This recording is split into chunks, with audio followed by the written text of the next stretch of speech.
नमस्कार, आप देख रहे हैं आज तक। मैं हूं आपके साथ रोहित सरदाना। चीन की चालबाजी को नाकाम करने के लिए बोफोर्स तोप LAC यानी लाइन ऑफ एक्चुअल कंट्रोल पर भेजी जा चुकी है। वैसे तो भारत ने 6 जून को होने वाली उच्च स्तरीय सैन्य बैठक के जरिए मामला सुलझाने की उम्मीद जताई है, लेकिन दूसरी तरफ सीमा पर भारत कोई ढील देने के मूड में नहीं है।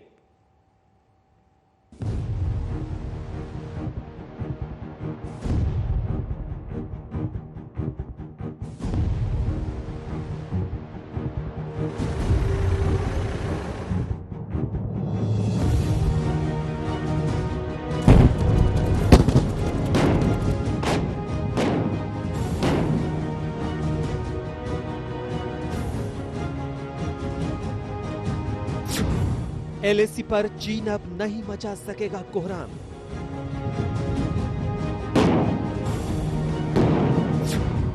बोफोर्स के साथ और ताकतवर हो जाएगा हिंदुस्तान।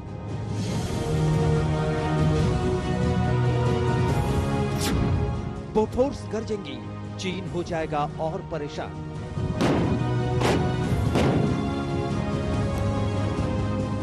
राष्ट्रपथ पर आगे बढ़ती ये है बोफोर्स तो रात के अंधेरे में इन्हें लेह से LAC के फॉरवर्ड इलाकों के लिए भेजा जा रहा है ताकि चीन जरा भी हिमाकत करे तो पूरी ताकत के साथ भारतीय सेना उसका मुंहतोड़ जवाब दे सके।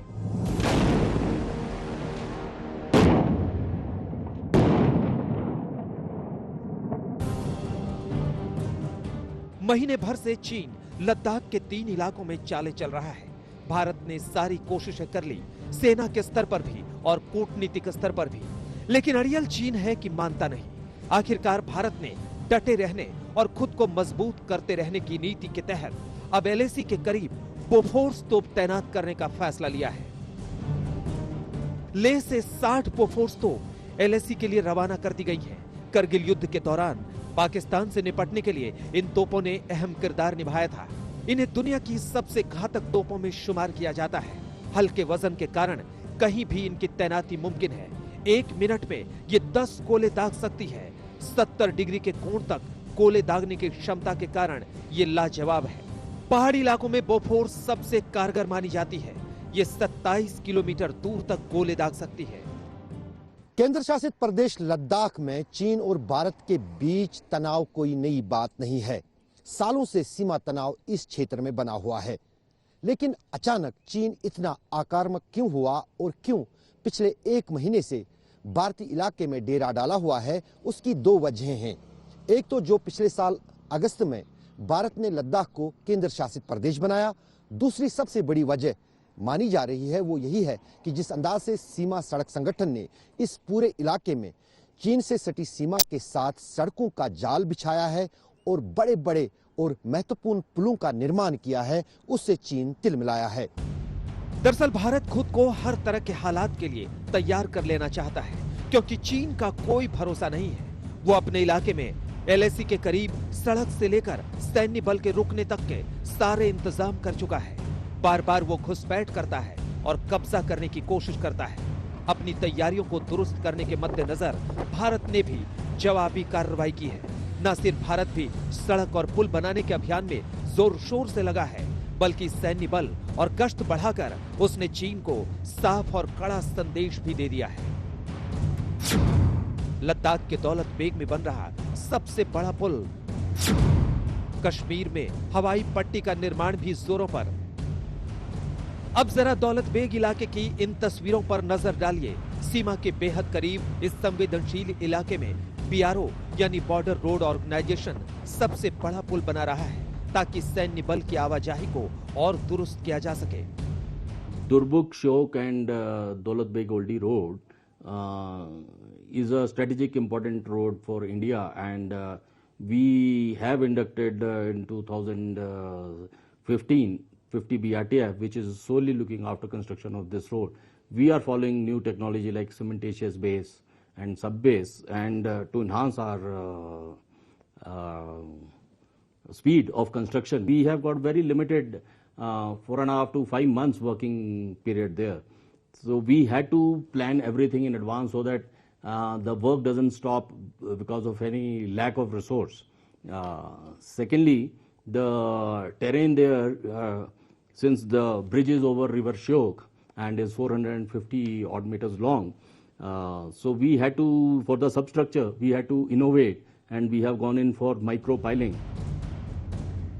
एक तरफ भारतीय सेना एलएसी पर कोई कसर नहीं छोड़ना चाहती, वहीं वायुसेना भी हर मोर्चे पर खुद को चाक चौबंद करने में लगी है। कश्मीर में अनंतनाग के पास NH-44 पर हवाई पट्टी का निर्माण किया जा रहा है ताकि किसी भी इमरजेंसी में लड़ाकू विमानों को उतारा जा सके। आज तक हवाई पट्टी के निर्माण स्थल पर पहुंचा और तैयारियों का जायजा लिया। यहाँ पे बन रहा है इमरजेंसी लैंडिंग के लिए, और 3.5 किलोमीटर का रनवे बन रहा है। ये किन का रनवे बन रहा है यहाँ पे? जी सर, एयरफोर्स का है। एयरफोर्स का कितने दिनों से काम चल रहा है यहाँ पे? यहाँ पे सर 2 मिनट चल रहा है। दिलचस्प जानकारी ये है कि चीन के बीच जारी तनाव को देखते हुए 2 दिन पहले ही इस पट्टी का निर्माण शुरू हुआ है, जो युद्ध स्तर पर चल रहा है। प्रशासन ने भी मामले की संवेदनशीलता को देखते हुए इस निर्माण से जुड़ी तमाम इजाजत देने में बिल्कुल भी देर नहीं लगाई। दरअसल चीन से निपटने के लिए केंद्र सरकार पहले ही कड़े तेवर दिखा चुकी है। डिप्लोमेटिक स्तर पर और सेना के माध्यम से बातचीत चालू है, परंतु एक बात निश्चित है कि नरेंद्र मोदी सरकार भारत की सीमाओं की सुरक्षा के लिए और भारत के सार्वभौमत्व के लिए कटिबद्ध है। इसकी कुछ भी हानि हम नहीं होने देंगे। इन तेवरों ने सेना का जोश बुलंदियों पर पहुंचा दिया है और दुश्मन को यह संदेश दे दिया है कि हर एक इंच भूमि की रक्षा के लिए हिंदुस्तान न पीछे हटा है, न कभी हटेगा। श्रीनगर से अशरफ वानी के साथ आज तक ब्यूरो। महीने भर से चीन लद्दाख में अड़ा हुआ था। उसे गलतफहमी यह थी कि हिंदुस्तान की फौज डर जाएगी और समझौता कर लेगी, लेकिन जल्दी ही उसकी गलतफहमी दूर हो गई और हिंदुस्तान पूरी ताकत के साथ उसके सामने डट गया। नतीजा यह हुआ कि चीन को 2 किलोमीटर पीछे हटना पड़ा। अब सबको इंतजार 6 जून को होने वाली उच्च स्तरीय बैठक का है।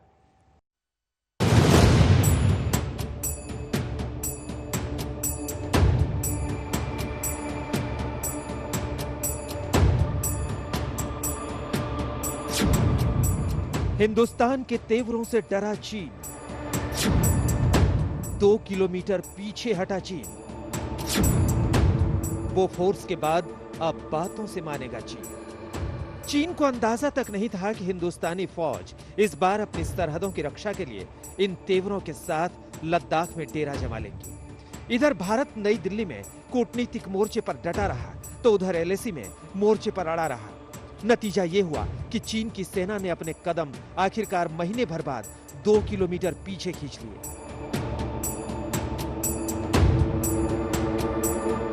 चीन पीछे हटा तो पूरी ताकत के साथ डटी भारतीय सेना भी रणनीति के तहत पीछे हट गई।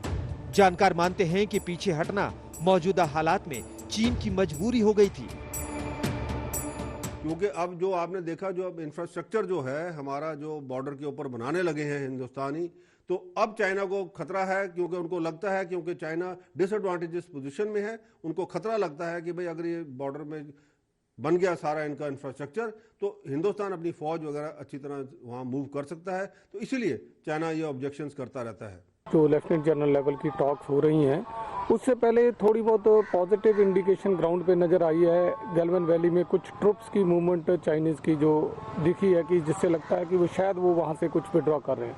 हालांकि कोई ज़्यादा बड़ी मूवमेंट नहीं है, फिर भी अगर बातचीत से पहले कुछ पॉजिटिव एक्शन ग्राउंड में होता है तो हम इसका स्वागत करते हैं।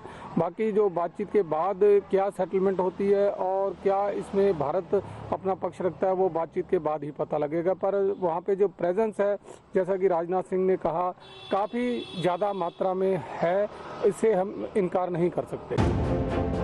अब सबकी नजरें 6 जून को होने वाली अहम बैठक पर टिक गई है।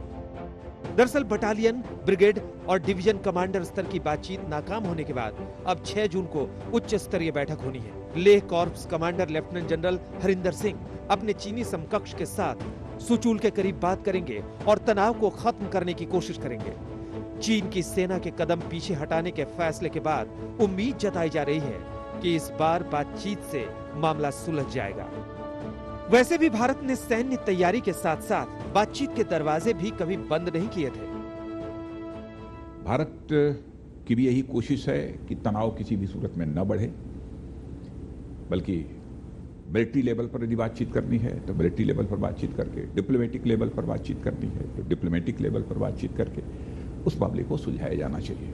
और इस समय मैं जानकारी देना चाहता हूं कि मिलिट्री लेवल पर और डिप्लोमेटिक लेवल पर इस समय चाइना के साथ बातचीत चल रही है। दरअसल ताजा विवाद मई के पहले हफ्ते में शुरू हुआ था, जब पेंगोंग लेक के करीब दोनों ओर के सैनिकों के बीच झड़प हुई थी और कई सैनिकों के घायल होने की खबर भी आई थी। चीन के साथ दिक्कत यह है कि वो खुद तो एलएसी के उस पार सड़क और टेंट का निर्माण करता रहता है। उसके ट्रकों की आवाजाही तक सैटेलाइट तस्वीरों में सामने आ चुकी है, लेकिन उसे ये मंजूर नहीं कि भारत अपनी जमीन पर एलएसी के करीब कोई निर्माण करे। हालांकि भारत लद्दाख से सटी सीमा की संवेदनशीलता समझते हुए कोई जोखिम नहीं लेना चाहता था और चीन को उसी की भाषा में लगातार जवाब देता रहा। आज तक ब्यूरो। यह तो थी लद्दाख में एलएसी की ग्राउंड रिपोर्ट। अब आपको भारत और चीन की एक और सीमा पर लेकर चलते हैं। उत्तराखंड की यह सीमा सामरिक महत्व से काफी अहम है और सीमा से पहले आखिरी गांव में 1962 की जंग के निशान भी मौजूद हैं। अब वहां तैयारी कैसी है, देखिए इस खास रिपोर्ट में।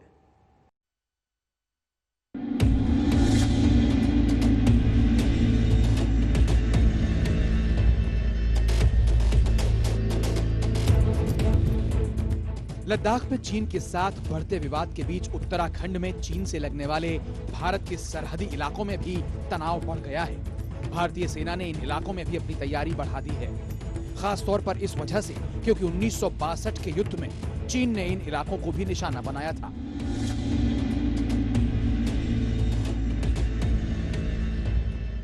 ये इलाका है नेलांग घाटी का, जहां आज भी 1962 में लड़े गए युद्ध के निशान बाकी हैं। लिहाजा आज तक संवाददाता मंजीत नेगी उत्तराखंड में चीन से लगी सीमा के लिए निकल पड़े। आज तक की टीम का पहला पड़ाव था उत्तरकाशी जिले का हर्षिल, जो उत्तरकाशी से 70 किलोमीटर दूर है। सरहद पर चीनी सेना के साथ तनातनी के बीच इस वक्त हम उत्तराखंड में चीन से लगने वाली हर्षिल सरहद के नजदीक मौजूद हैं। उत्तरकाशी से हर्षिल की दूरी 70 किलोमीटर है। इस वक्त हम हर्षिल से 30 किलोमीटर पहले मौजूद हैं और ये एक पहाड़ी इलाका है जो सड़क आगे सरहद की तरफ जाती है।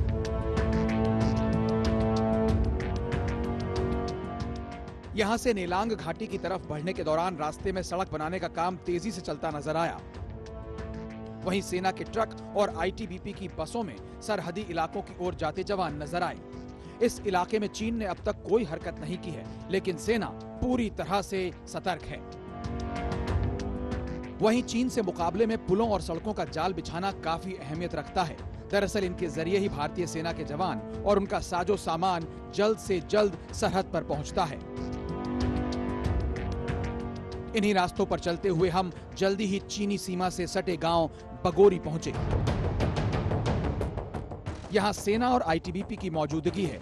इन इलाकों में अब भी 1962 युद्ध के समय बने पुल मौजूद हैं, लेकिन सेना के भारी भरकम टैंकों और तोपों को ले जाने के लिए मजबूत पुलों का निर्माण किया जा रहा है।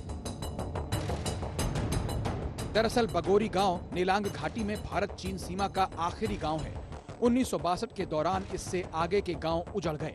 भारतीय सेना ने उन्हें वहां से हट जाने को कहा और अब वो बगोरी में आकर बस गए हैं।